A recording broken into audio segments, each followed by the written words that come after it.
Deixa eu focar melhor aqui. Bom dia! Nós aqui estamos para mais um programa, hoje, entre mãe e filho. Nós fizemos o último, para quem está aí ao vivo, bom dia a todos, fizemos entre pai e filho, que contava a história do pai. Eu sou Aloysio Silva, esse é Joaquim Luiz da Silva, meu pai, não é difícil dizer, né? E essa aqui é Alice Dilma da Silva, minha mãe. E hoje nós vamos comentar sobre mãe e filho. Está aproximando aí o Dia das Mães e eu achei interessante a gente fazer essa reflexão. Quantos anos você tem, pai? 77.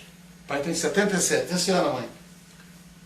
74. 74. Então, eu estou com 53. Então, o que acontece? Daqui para frente a gente começa a contar a idade. É um pouco menos, não é isso, mãe? Então, deixa eu diminuir aqui um pouquinho para ficar mais direcionado. Então, é importante a gente valorizar cada momento. Eu falei, eu vou pensar um pouco em conversar com o pai e a mãe sobre as histórias dele. Porque isso aqui fica gravado no Facebook, pessoal. Vocês sabem, fica aí registrado.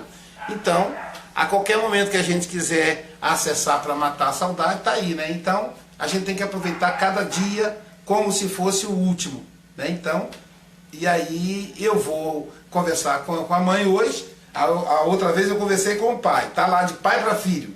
Hoje de mãe para filho. E aí é um pouco da história deles. E algumas coisas que o pai revelou no outro vídeo, eu não sabia.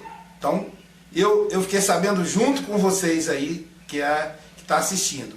Também agora, provavelmente vai ter coisas que a mãe vai dizer que eu não sei, que eu vou descobrir junto com vocês. Bom dia, Ana Paula da Silva Rodrigues. Ela está dizendo aqui bom dia para vocês. Então aí você tiver aí, você coloca o nome da sua cidade que a gente vai identificando. Então, a mãe me contou, né, mãe, que a primeira vez que eu fui à casa espírita, qual a idade que eu tinha? Ah, você tinha uns 2 meses, né, Joaquim? 3 meses. 3 meses, né? E aí o que fui fazer na casa espírita com 3 meses? Você tinha problema de saúde e levava você para tomar pasta 2, 3 vezes por semana. Tá vendo? Com 3 meses eu já fui para a casa espírita tomar pasta levada para ela, por ela e pelo pai, lá no Caja Cris, Caja Cris. Até hoje existe Mulheré, né? Está completando o aniversário agora no mês de agosto, o grupo da Fraternidade Espírita Caja Krishna. Tem também o grupo Espírita Anjo Gabriel. Então são casas bem antigas, né? E que eu fui levado para lá com 3 meses de idade. Nós falamos na vez passada que do lado do pai a gente tinha a Dona Maria, né? Dona Maria Bárbara, que é a minha avó paterna. A Dona Maria me acompanhou mais de perto, porque o pai e a mãe moravam próximo dela. Então ela e o vô Zé acompanharam a minha educação de perto. Já a Dona Francisca, a Dona Chica, né, a minha avó Francisca, ela morava num bairro bem longe de onde a gente morava. Então, já a Dona Francisca já era um pouco mais distante, e então o contato não era tão intenso quanto com a avó Bárbara. Porém, a Dona Francisca deixou um grande patrimônio espiritual, né? A avó Francisca, ela foi... Vamos começar a falar a história dela, né? Da avó Francisca e do vô Nilo, né? O Dejanilo Dias de Carvalho, mais conhecido lá em Minas Gerais como Sonilo. Não sei se vocês conhecem o mineirês, mas Sonilo quer dizer Senhor Dejanilo, que o mineiro resume e fica Sonilo. Senhor, o mineiro fala so, né? Então, o Sonilo e a Dona Francisca. E aí eu vou pedir à mãe para ela falar um pouco como é que foi a história, como é que o vô Nilo conheceu a avó Francisca, você sabe como é que eles se conheceram, mãe? Lá em Londrina, Joaquim. Londrina? Como é que é o negócio? Não. Aí lá perto de... Perto de Caratinga. Perto de Caratinga. Papai é nascido em Caratinga. Sim. E a avó Francisca? A mãe nasceu em São Pedro. São Pedro de quê, Joaquim? É São Pedro de Minas Gerais. Eu lembro que é São Pedro. mais ou menos. Não sei. Se quiser, então o vô era de Caratinga e a avó de São Pedro. Foi quando eles se conheceram. São Pedro fica perto de Santa Bárbara, né? É isso mesmo. Perto de Santa Bárbara. São cidades mineiras, gente. Tem muito, Minas Gerais tem muitas cidades. São mais de 5 mil, eu acho. Depois pesquisar no YouTube, mas assim, no Google, mas eu acho que são mais de 5 mil cidades mineiras. Qualquer lugarzinho em Minas Gerais vira cidade, né? Então, a gente tem aí essas referências. E aí eles se conheceram, se casaram e tiveram quantos filhos? 16.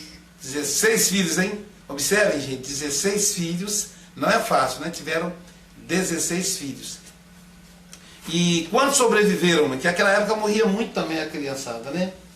Deixa eu ver.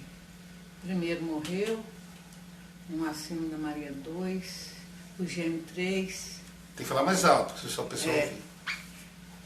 Então o João Evangelista, um que foi acima da tia Maria, como é que era o nome dela? Não se lembra o nome, né? Não lembro. Então, o João Evangelista e João Batista eram gêmeos.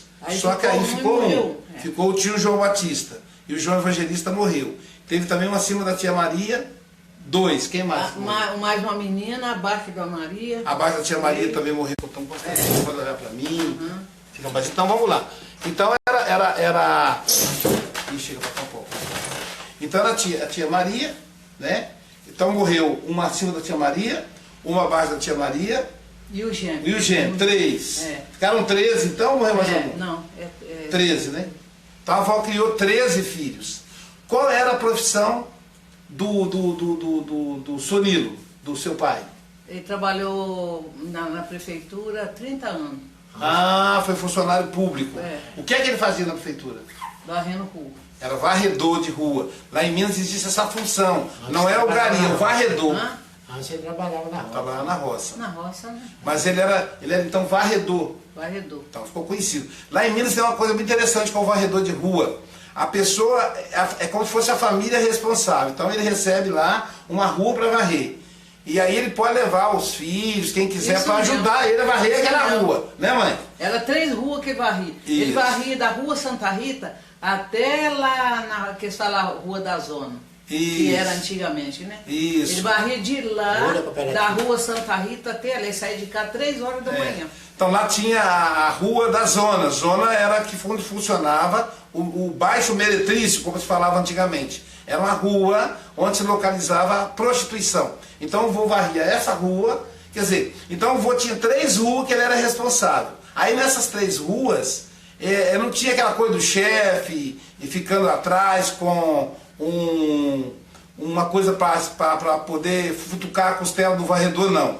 O varredor tinha responsabilidade de varrer X rua, era uma tarefa. Eu lembro que a mãe falou que às vezes ajudava ele. E outra coisa, a vassoura também, lá em Minas, a vassoura do varredor é o varredor que tem, não compra não, a prefeitura não dá não. De bambu, ele corta o bambu, né, e faz a vassoura e varre. E aí é interessante esse processo. Ele trabalhou 30 anos assim. E aí a família ajudava a varrer a rua. Importante era ele manter aquela rua limpa. Então a fiscalização fiscalizava a rua. E não ele. E não a carga horária de trabalho. É um processo diferente do que a gente está acostumado a lidar hoje, né? Com as empresas de limpeza. Então o vô cuidava dessa parte ambiental, né? Manter a rua limpa. Capinava, varria. Então não era só varrer. Não, capinar, manter aquelas ruas limpas. Então era um trabalho ambiental. E a avó Francisca fazia o quê? Ela fez o quê? Minha mãe nunca trabalhou fora, não. Ela trabalhava em casa, engordava capado, vendia. A profissão dela era benzer os outros e fazer garrafado. Pois é. Mas aí como ela benzia as pessoas e fazia as garrafadas, que são medicações caseiras, né? O que a gente chama hoje de fitoterapia, era feito por ela. Mas ela cobrava, falou que ela trabalhava em casa? Pois é, ela trabalha cuidando de nós e dos outros de fora que ela Então não tinha renda. Então trabalhar em casa não significa ter renda, porque vocês sabem que a benzedeira, você já chega aqui um pouquinho mais para poder ficar mais dentro da câmera. Assim, isso. A benzedeira, no caso, ela não cobra, gente. Ela não há um preço, é gratuito o trabalho. E a garrafa também. O que a pessoa leva às vezes é o ingrediente, né? Às vezes o vinho, alguma coisa, porque ela pegava todas as raízes, as folhas. Ela tinha um quarto só para isso. Entendi. Fazer remédios, ia, rezava. Tem a vez que eles ficavam meio em casa fazendo tratamento, que eles que tinham ferida, a mãe botava a bacia, banhava aquelas feridas, aplicava aqueles remédios dela. Quando eles saravam, eles iam embora. Ficava lá até sarar. Ficava até sarar. Então, uma coisa que eu presenciei, que foi uma coisa muito presente para mim, foi exatamente essa questão da casa da minha avó funcionar como se fosse um albergue. É o nome que daria hoje, né? Como se fosse um hospital. Deixa eu melhorar aqui a imagem, mais distante para ver se quadra isso melhor. Então funcionava como se fosse um albergue. Então, o que acontecia? A pessoa chegava lá, doente, e ficava hospedado na casa da avó até melhorar. Então, sempre tinha gente estranha lá. E a casa da avó era um entra e sai o dia inteiro, né, mãe? Teve um que ficou 30 anos lá. Nossa senhora, que pessoa? Ficou 30 anos. A tia Eva ficou tanto tempo na casa da avó, ficou 30 anos, que chegou um tempo que a gente achava que ela era realmente irmã da avó. Então a gente falava tia Eva, imaginando que ela era tia. E só depois que muitos netos ainda não sabem disso, né? Eu, há pouco tempo atrás, que eu descobri que a tia Eva, na verdade, não era tia. Foi uma dessas pessoas que foi para lá fazer o tratamento e ficou. Então, a avó Francisca, ela fazia esse chá, essas garrafadas, benzia, cuidava da ferida da pessoa e a pessoa ficava lá até ela ficar boa. E não sei se vocês lembram, quem está nos assistindo agora, a Dalgisa. Bom dia, Dalgisa. Dalgisa é a nossa dentista, a nossa famosa dentista. Então, a Ana Paula está perguntando se agora funciona. Quer dizer, o processo de tratamento ainda funciona, só não tem mais, né? Porque a minha avó desencarnou. Então não tem mais. O que nós estamos fazendo lá, né, mãe? É que nós restauramos o grupo. Onde ela fez o trabalho, hoje é um grupo espírita, onde se estuda as obras de Allan Kardec, onde tem estudo da mediunidade, tem evangelização infantil. Então hoje nós restauramos. Eu, o pai e a mãe, a gente restaurou. Eu sou o vice-presidente, né? Que a presidente lá, os demais é que cuidam, que eles são lá em Muriaé. Eu estou aqui em Guarapari nesse momento. Mas, então a gente tentou restaurar esse trabalho da avó, mas que é bem diferente. Na época dela, não. Era um trabalho muito mais intenso, né?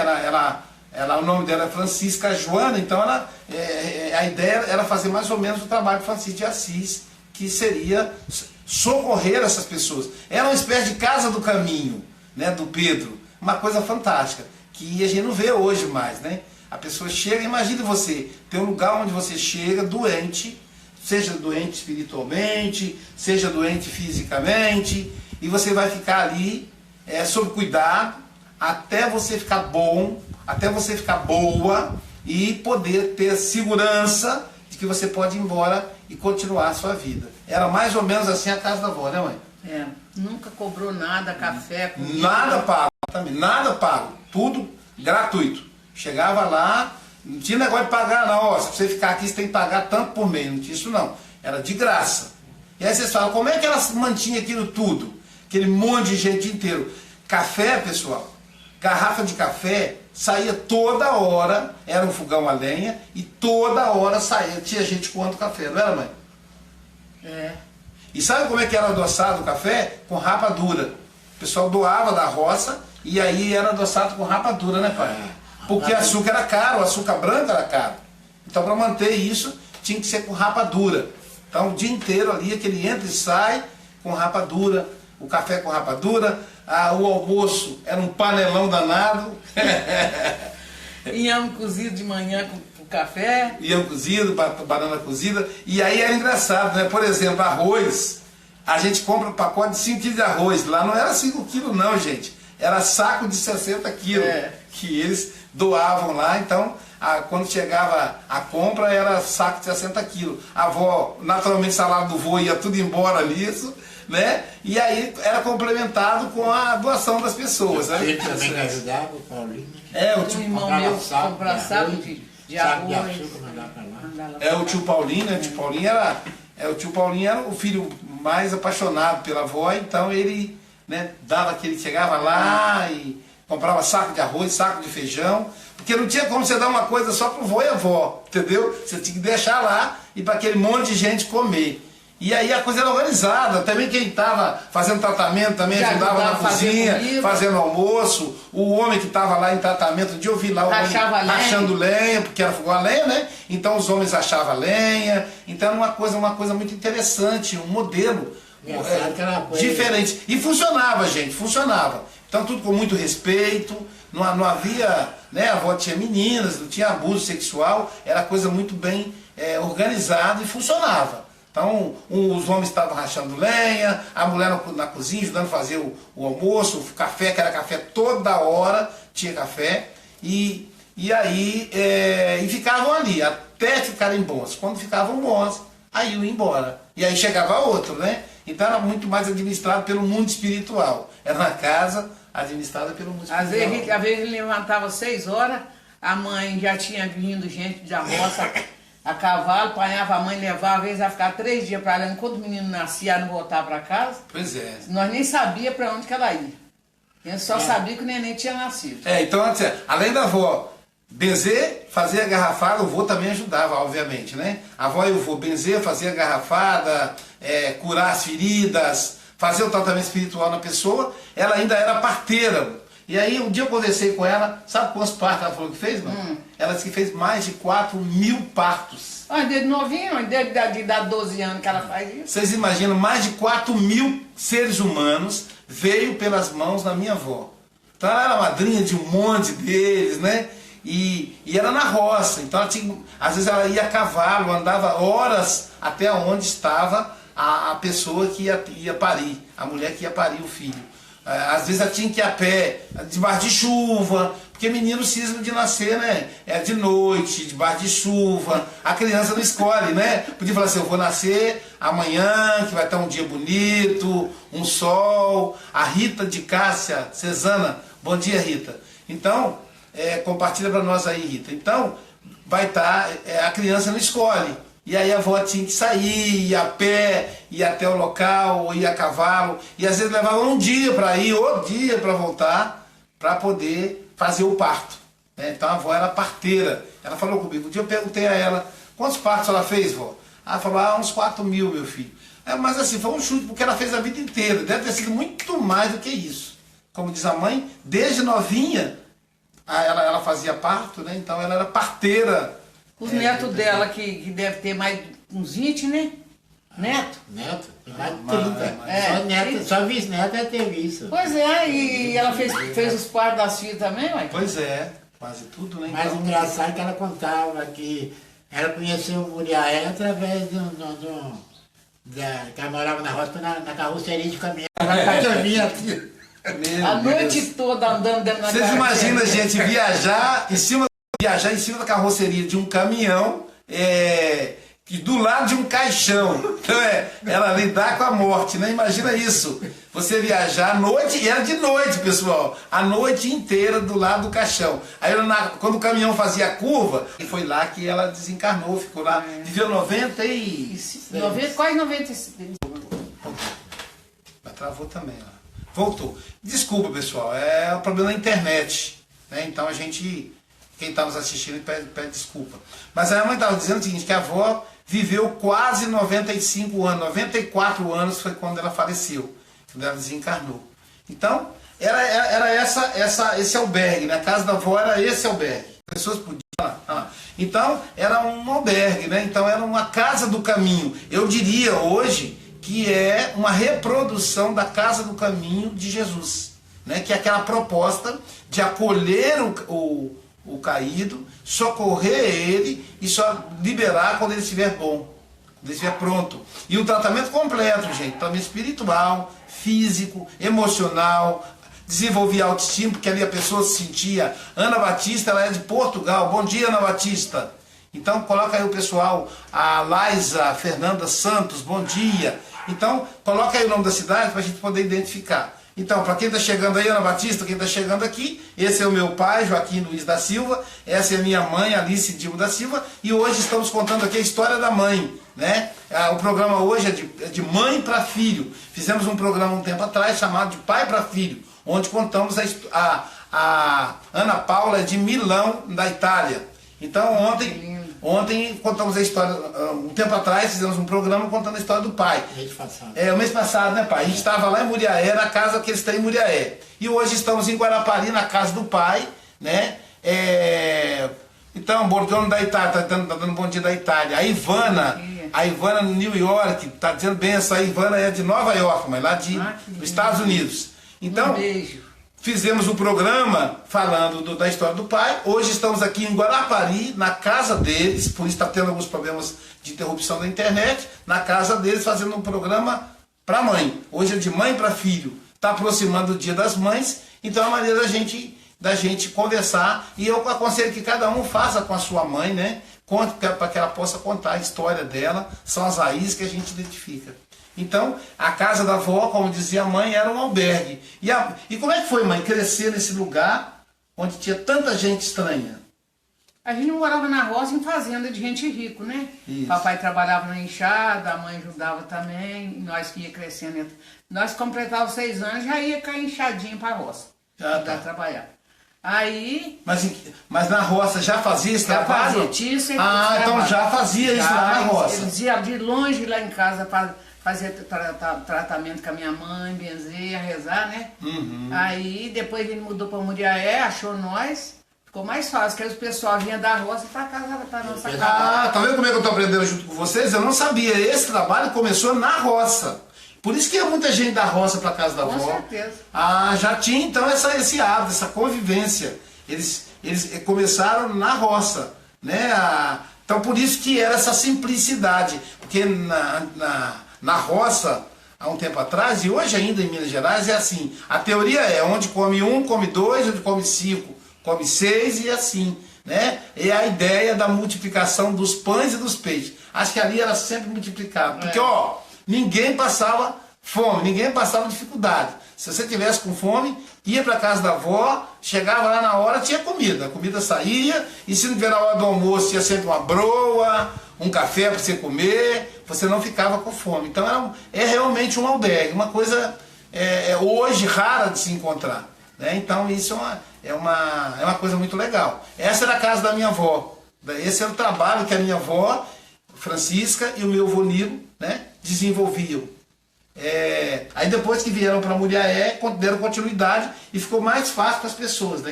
Aí a gente veio para Muriaé, pagou aluguel um tempo, né? Isso. Uns 6 meses mais ou menos, depois ela ganhou um terreno que o prefeito deu.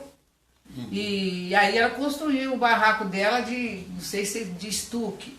Antigo, faz a coisa de madeira, bambu, cipó, isso. E depois barro. barro.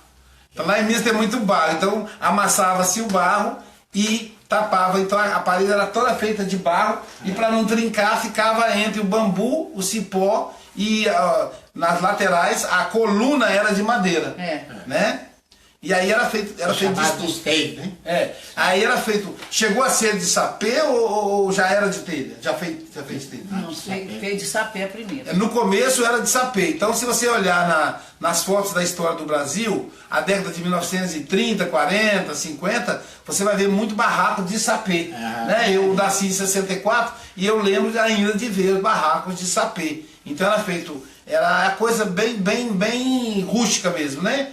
4 colunas de madeira, entre essas colunas de madeira eram colocados bambu, amarrado com cipó, depois vinha o barro e barreava, era a parede, que a gente chamou de estuque, mas lá a gente chamava de parede com barro.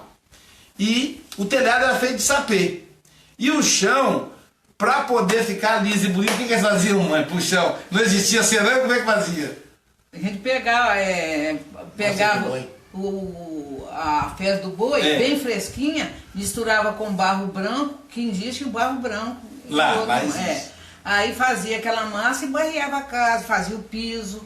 Então, o acabamento, o cimento era fezes de de boi misturado com barro branco. O barro, por ele ser branco, dava coloração, e aí baiava, dava acabamento nas paredes e era feito o piso. E depois as pessoas passavam ainda cera em cima disso, né, mãe? Para poder ficar bonito, pessoal. Era assim que era feito a época, né? E essa era a tecnologia que eles tinham, né? Então hoje evoluiu muito, né? Era a tecnologia deles. Hoje tem a cerâmica, mas na época era feito desse jeito. Através dessa casa de estuque, que chama casa de estuque, né? Através daí, o cara pegou muito conhecimento, que um monte de ia lá ajudar, fazia uma coisa, fazia outra, né? Aí depois ampliando os conhecimentos dela em volta. Isso. E às vezes em volta da parede de estuque, se levantava uma parede de tijolo, depois derrubava o estuque e a casa estava pronta, né? Mas assim como o sapé. Mas não aconteceu isso. Até hoje é estuque. Até hoje tem estuque. Então, e o sapê, com o tempo, trocaram por telha, porque era muito perigoso incêndio, porque quando ele ficava muito seco, né? E qualquer coisa queimava a casa, era muito perigoso. Mas, então, assim era a estrutura física da casa da avó Francisca. Né? Era a estrutura física. O negócio dela ter conhecimento com o povo, ninguém nunca cobrou de ajudar ela lá. Porque... Ia lá, caía dentro, ela dava comida e eles trabalhavam lá. Aquela história, dá de graça, de graça recebeis, né? Até os tijolinhos, tem algumas paredes de tijolinho, tudo era ganhado. Tudo doado. O prefeito doou o terreno, porque era um trabalho social importante para a comunidade, e as coisas foram se ajeitando. E aí aquela história, né? Dá de graça, que de graça. O João Rocha acabou de compartilhar. Bom dia, João. Obrigado por compartilhar. Então, era um trabalho social, o prefeito doou o terreno, e aí a própria espiritualidade encaminhando as pessoas para ajudar. Porque quando é de graça, todo mundo quer ajudar. Né? As pessoas me perguntam, Aloysio, como é que é feita a capa dos seus livros? Como é que é feita a revisão? Como é que é feita a tradução? Gente, tudo de graça. Uma pessoa se oferece fazer a capa, eles ficam honrados, às vezes publicitários de renome fazem a capa dos livros. A tradução é gratuita também, porque sabe que é um trabalho gratuito. Sabe que o livro que é vendido, ele vai pagar a minha passagem para divulgar o evangelho, e o que sobra vai para a casa espírita. Então, quando a gente faz de graça, a gente recebe também. Né? É aquela história, dá de graça, que de graça é receber. Né? Então aí a Ivana está dizendo aí, que New York, que bênção, está dizendo aí, né? Que gracinha os dois, Aloysio. A Ivana, nossa querida Ivana, lá de Nova York. Então, Isso. Né, pai?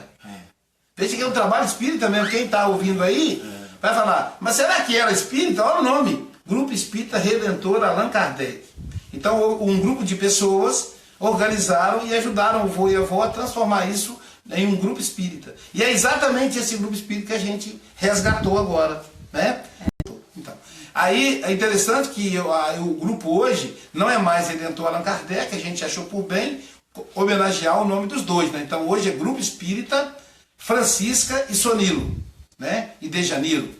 Então, mas o nome era Grupo Espírita Redentor Allan Kardec, né? Com o trabalho com as crianças, com os adultos, com os idosos, né? Então esse trabalho é muito intenso. A avó estava velhinha e ela ainda atendia a pessoa, tinha trabalho mediúnico na casa, né? Os espíritos me falam no ouvido, e aí eu vou dando orientação de acordo com a demanda da pessoa. Às vezes... Então hoje, por exemplo, eu faço atendimento espiritual lá uma vez por mês, e aí às vezes a pessoa vai com saudade de um ente querido, às vezes a gente psicografa uma mensagem do ente querido, isso é feito uma vez por mês lá. E hoje eu recebo... Ligar, atender, eu já sei. Então, e aí eu fico uma vez por mês lá atendendo e às vezes psicografando mensagem, né? Não há incorporação, há psicografia e orientação espiritual.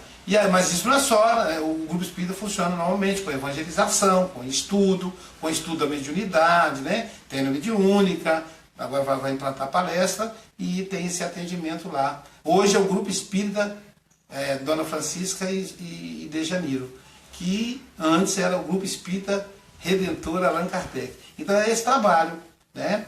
E aí, como é que foi com a senhora, mãe, no início, quando a senhora casou com o pai, com as crianças pequenas? Quais foram, além do Caja Cris, a senhora lembra de outra casa que a senhora frequentaram? A LBV antigamente era bem forte, né? Agora é só na cidade grande. Em Muriaé nem tem. Aí a gente levava vocês para evangelização, arroz evangelizava. E nós ficou lá, até quando ele mudou para Nova Venécia. Aí nós conhecemos o Grupo Espírita Paulo Estevam. É, isso. Aí vocês começaram a fixar no Paulo Estevam. Então, houve uma questão aí, não sei se você, historicamente no Brasil, teve uma questão que é o seguinte: durante um período, o movimento espírita não tinha o trabalho social e havia uma rejeição do movimento espírita com relação a isso. Aí eu já contei isso no outro vídeo. Aí muitos espíritas acabaram migrando para a LBV, Legião da Boa Vontade, que tem um trabalho social muito bonito. Até hoje a LBV tem um trabalho social. Vitória tem, as grandes capitais tem, Portugal tem. Então, em Portugal tem LBV, Ana Paula. Então, o que acontece? A Ana Paula, ela é beijinhos de Viseu, Portugal. Beijo pra você também, Ana Paula. Ana Paula é de uma cidade chamada Viseu, mano. Fiz palestra no Centro Espírita lá, gigante, né? O Centro Espírita de Viseu. Eu devo voltar aí em Viseu, Ana Paula, em março. Em setembro eu vou a Portugal, mas eu vou falar na região de Ilhavo, na região de Aveiro, aquela região mais lá para o outro lado, né? Portugal é grande do movimento espírita. Mas eu vou falar de novo em Viseu em março do ano que vem. Mas voltando aqui à história, então a LBV, a Legião da Boa Vontade, que hoje tem nas grandes capitais, uma época ela cresceu muito, porque ela tinha também uma proposta religiosa. Ela juntava o espiritismo, o lado doutrinário do espiritismo e a assistência social. Aí o que acontece? Com o tempo, o movimento espírita começou a abrir para a assistência social, e então os espíritas retornaram. E aí a mãe e o pai retornaram para o Grupo Espírita Paulo Estevam, que fica em Nova Venécia. Eu vivi em Nova Venécia há 11 anos, né? Foi onde eu passei minha juventude. O pai e a mãe já frequentando lá, minha irmã engajou na evangelização e etc, né? Então foi o período que a gente esteve lá no Paulo Estevam. E aí do Paulo Estevam, eu veio para cá. Veio para cá, para Guarapari. Aí aqui vocês começaram a frequência do Grupo Espírita lá no Kardec durante 2 mandatos. Até hoje é uma casa espírita forte, né? Fundado pelo Manuel Sampaio, um grande trabalhador espírita, e mais a equipe, obviamente. Então, foi no Allan Kardec. E aí do Allan Kardec, depois fomos para o Bezerra de Menezes. Né? Nós fundamos o Bezerra de Menezes, que hoje funciona na Praia do Morro, né, pai? Na Avenida Mar do Norte, na Praia do Morro. E agora, então... Só que deu muito pouca gente. Obrigado aí pela perseverança, hein, gente? Tô vendo aí que esse pessoal está perseverante. Então aí... fundamos a Sociedade Guarapari de Estudos Espíritas, é a casa que nos acolhe hoje, né? Hoje eu estou como vice-presidente, o pai e a mãe são fundadores. Eu acho que lá fundador somos nós 3, né? A Jailza, nós 4. Não tem mais ninguém fundador, não. Nós fundamos hoje, o pessoal mudou de casa espírita, e hoje nós estamos lá nós 4, eu, a Jailza e o pai e a mãe. Né, que os meus filhos na época eram crianças, né? Os seus irmãos. Isso, meus irmãos, Hoje somos só nós 4 lá na sociedade. A maioria do pessoal que está lá não é fundador. Nós 4 somos sócios fundadores. Então, meus amigos, eu agradeço aí a paciência de vocês com relação a essas interrupções. Para você que está assistindo que está assistindo a gravação, porque nesse momento eu estou falando ao vivo. Agradeço aí a paciência. Eu falei com o pai e a mãe, eu vou pedir aos meus filhos que transformem isso aí numa gravação para tirar esses espasmos em que faltou internet, para ficar mais compacto e mais direto. E aí eu peço a vocês que compartilhem, e aí a gente já pode avisar quem está assistindo que vai ter esses momentos em que sai do ar por causa do problema da internet aqui onde nós estamos. Nós estamos na casa do pai e da mãe, a internet é lá de casa, eu sou vizinho aqui, e ela não chega com muita qualidade. Outra coisa também, nós estamos no Brasil, hoje é um dia de greve geral, então também está muito, o sistema está muito carregado, muita gente postando vídeo, fotos dos protestos, né? Então é um momento que a gente tem que orar, inclusive, né? Tivemos aí na Câmara a aprovação da derrubada das leis, de parte das leis trabalhistas, enfim, isso prejudica muito o povo mais pobre, e como nós somos de origem pobre, a gente fica realmente preocupado. Mas estamos em prece, e também, de certa maneira,